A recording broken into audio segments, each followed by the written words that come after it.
Pax vobiscum. Hello, and welcome to another episode of the Hat Historian. In this video, I'll be talking about a distinctive hat worn by high-ranking clergy of the Christian faith, the mitre.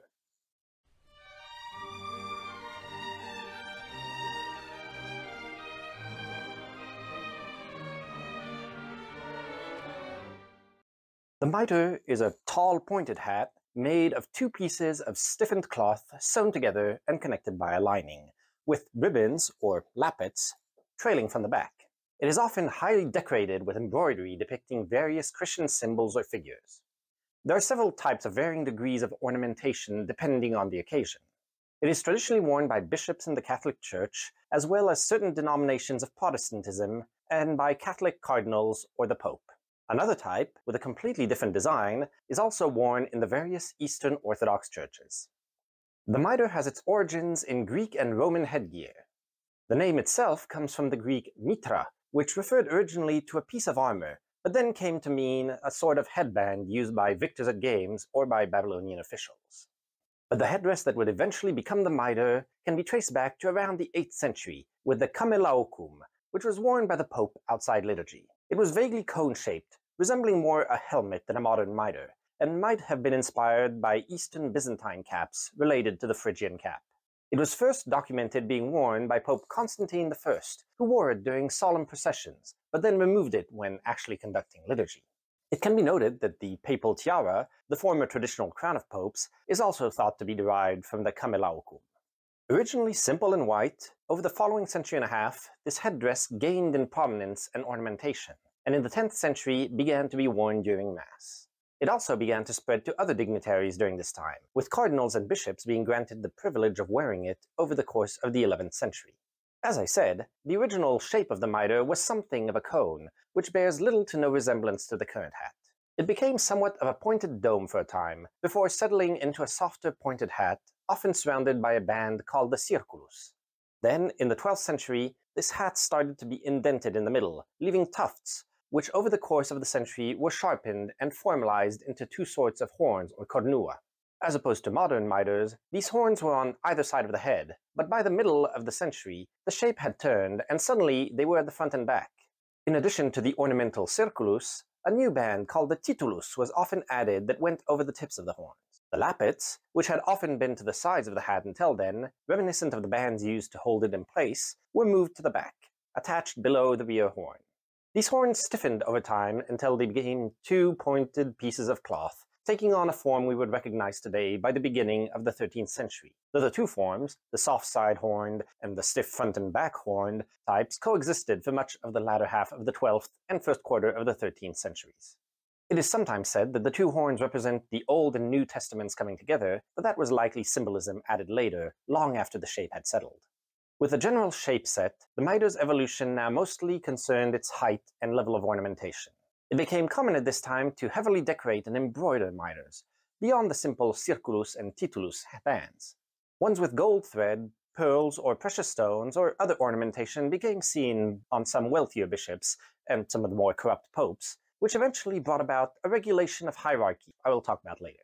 The height and silhouette also changed from being short and squat in the 13th century to taking on a taller form in the 15th, and going from having straight sides to ones that slanted outwards, to then ones that curved up to a point.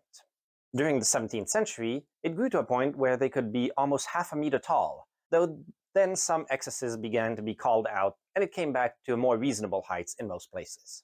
It should be noted that, while the mitre's general shape and appearance are prescribed in broad terms, it is not standardized throughout the Catholic world, and bishops and cardinals had, and still have, a lot of leeway in the exact appearance of their mitre, and so its appearance was very disparate throughout Christendom.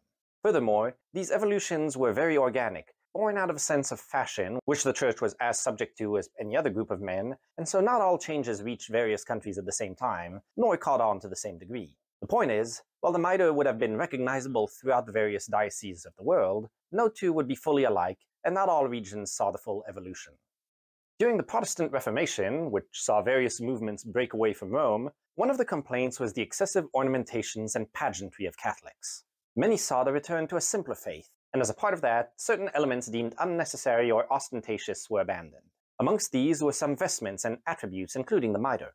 While not all of them abandoned it, one notable one was the Church of England. However, with the 19th century, a new movement sought to reinstate some of that stateliness into the Anglican Communion. Already, Samuel Seabury, the first presiding Episcopal bishop in the United States, which is roughly the American equivalent to the Anglican Church, wore a mitre during the 1780s. Then the Oxford movement, a group of Anglican clerics seeking to, amongst other things, restore certain practices, managed to convince the Church to reinstate mitres for their bishop in the mid-19th century. Similarly, several other Lutheran branches either restored them or never abandoned them at all. A very different kind of mitre is worn by bishops and patriarchs of the Eastern Orthodox faiths. In the shape of an elongated dome surmounted by a cross, it is usually heavily decorated with embroidery and enameled or painted icons. This mitre is derived from the crowns of Byzantine royalty, which themselves originated with the kamelaukum, or kamelaukion in Greek, and so arguably does share an ancestry with the Western mitre. However, that is mostly where the similarities end. For a long time, only the patriarchs in these churches would wear a headdress, and during liturgy, only the Patriarch of Alexandria was to do so. But it is supposed by some scholars that the beginnings of wearing hats during liturgy by other Orthodox clerics came after the fall of Constantinople in 1453, when bishops adopted some of the regalia of the former emperor in an attempt to continue the glory of the fallen empire. Furthermore, when they came to Russia, bishops adopted a form of fur hat, likely more to protect themselves from the cold than out of religious devotion. The mitre can be truly said to have developed for the Orthodox in the early 17th century, when it was worn by the new Patriarch of Constantinople, Cyril I, who had previously been Patriarch of Alexandria and would have been used to wearing it. After this, the mitre, which had grown into the shape we now see, spread to Greek Orthodox lands, and by the end of the century, to the other main Orthodox realm, the Russian Empire, where it was mandated for all bishops in 1675, previously been reserved for the Patriarch of Moscow, who adopted it following Cyril's example. It has changed little since. One final surprising place one can find a hat known as the mitre is in the military, at least in centuries past. As I have mentioned in my video on the bearskin, in the late 17th and early 18th century, armies formed grenadier units, tasked, as their name implies, with throwing grenades at the enemy. However, in order to not get in the way of their arm when throwing them, they replaced the broad-brimmed hats that were the style of the time with pointed caps, which then had metal or embroidered cloth plates attached to the front, to make them taller and thus make the wearer seem more impressive. Because the shape of this hat was vaguely reminiscent of a bishop's mitre, the name grew attached to it, even though they share no other connection. Eventually, these mitres were replaced in most armies by bearskins or shakos, but they remained in certain ceremonial units in Prussia or Russia until the late 19th century. The mitre remains a part of Christian liturgical wear to this day, having changed little since the 18th century. Officially, within the Catholic Church, only the Pope himself, cardinals, and bishops have the right to wear the mitre during liturgy. However, this right can be granted by papal authorization to some abbots or prelates. There are three main kinds of mitres today. The first one is called the simplex, or simple, which is worn for solemn events like funeral, Lenten or Good Friday masses, or by bishops co-celebrating a mass led by another. It is made of unadorned plain white cloth. Then there is the orfiggiata, which is decorated with golden or silver embroidery, usually worn by the bishop presiding over a celebration. Finally, there is the preciosa, or precious, the most ornate of all, traditionally decorated with gold thread and precious stones, though nowadays it tends to be relatively more simple and just more brightly colored than the previous, and it is worn on celebrations and feast days. The presenting of the mitre is part of the ceremony by which a man is consecrated a bishop. The mitre is used in much the same way in the Anglican and Episcopalian churches, the Church of Sweden, and a few other Lutheran churches amongst others. The mitre is also often used on diocesan coats of arms, often surrounding the crest in the way a crown would be on noble ones, indicating the authority of the bishop. In the past, some bishops' personal coats of arms would be topped with a mitre, but in 1969 this was abolished in favor of exclusively using an ecclesiastical hat. However, there is one exception. When he became Pope in 2005, Benedict XVI chose to use a papal mitre atop his coat of arms instead of the traditional papal tiara that, despite having fallen into disuse by the mid-20th century, had been used until then, even by Pope John Paul II, who never wore the crown himself. Using the mitre as a practice continued by his successor Francis. In the Orthodox and Eastern Christian faiths, including Ethiopians and Copts, their variant of the mitre is also still used by bishops, metropolitans, and patriarchs, varying slightly depending on the region. A final note, the chess piece, known in English as the bishop, takes its name because the top was thought to resemble a mitre, though it bears other names in other languages.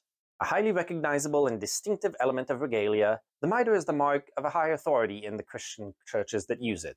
Having a history spanning a millennium, and knowing the attachment to tradition and slow changes most churches, particularly the Catholic one I follow, have, it is likely to remain the headgear of bishops and popes for a long time to come. So I hope once again that you found this video interesting and will join me again soon for another hat. Until then, I tip my hat to you.